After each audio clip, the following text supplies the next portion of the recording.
Shalom, Brother Palau, and I'm here to talk about briefly talk about the Hebrew Israelite construct. And I say Hebrew Israelite, but it's open for all conscious people, all right, righteous, conscious people from all nationalities. But definitely the Hebrew Israelites are going to be the ones who set the tone with this. All right, so I'm going to go into these 3 questions, that we should understand and we should know when we actually understanding this construct. Can you read those questions for me, please? What's the biggest issue that's keeping Hebrew Israelites divided, and how can we change it? All right, the biggest issue keeping Hebrew Israelites divided is the doctrinal differences that we have out here among the different communities, the different congregations.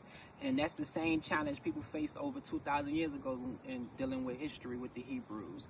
But the difference is, in today's society, we have to understand that we can't allow the doctrinal differences take the front seat of this construct. We have to allow nationhood to be the front seat of this right here.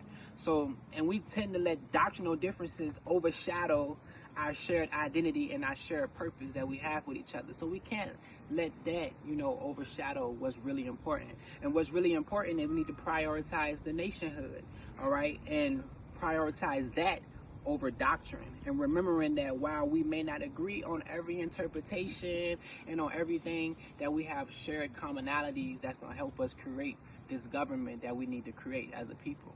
All right, so let's and then with this with us not dealing with doctrine as being the focus point, we're going to focus on things like farming. We're going to focus on things like health initiatives. We're going to focus on things like education, about security. We're going to focus on economical strength in developing how to develop this construct. All right, so those are things we'll focus on that's outside of doctrine. We have so much to focus on than doctrine. All right, let's go to the second question real quick. What's the biggest fear for the powers that be, and why? The biggest fear for the powers that be is a unified, organized governmental construct of righteous Hebrew Israelites and other conscious people, all right, coming together and controlling our own food, controlling our own education, controlling our own architecture, how we want to build things, right? That's the biggest fear, so when they actually see us actually having this unified network construct, putting it together and actually having action plans with it, that's going to be a game changer. And that's the biggest fear of the powers that be, seeing us unite underneath a construct rather than having doctrine, divide us with it. All right. So that's that. Let's go to the third question.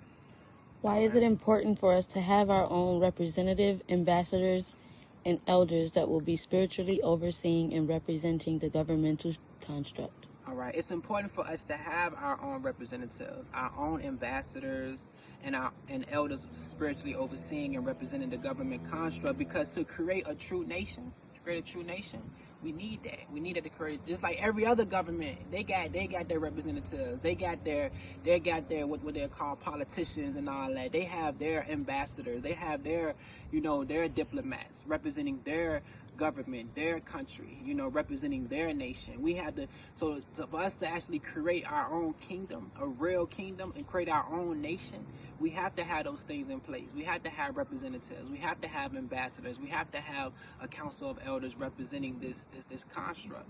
All right, it won't work unless we got those things. Unless we have those things, we have to have those things. We have to function as a government. All right, we have to function like that. So this is why these things are important for us to have. And I'm gonna just read something. I'm gonna keep reading this, and it say, these leaders will ensure that our values, laws, and decisions are rooted in righteousness to protect the interests of our people and give us a recognized voice among the other nations. All right, so this is why we need this. All right, so just something real quick, for y'all to think about, and for us to, because right now we in some times, I believe we living in the times of Zephaniah chapter 2 verse 1, where we need to gather ourselves together, O nation not desire.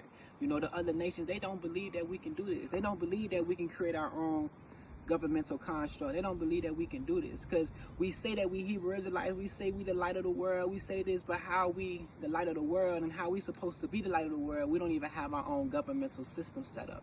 We're not even trading amongst ourselves. We're not farming amongst ourselves so we can trade amongst ourselves. We don't even have a unified network situated.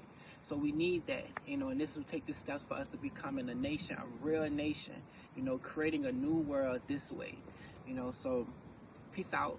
I'm gonna bring more information about this so we can actually, and then putting this out there so brothers and sisters who want to be a part of it, reach out to me. I'm talking to a lot of people right now, so keep reaching out to me so we can actually see who wants to be representatives, who wants to be ambassadors, you know, who wants to be elders over this, you know, construct.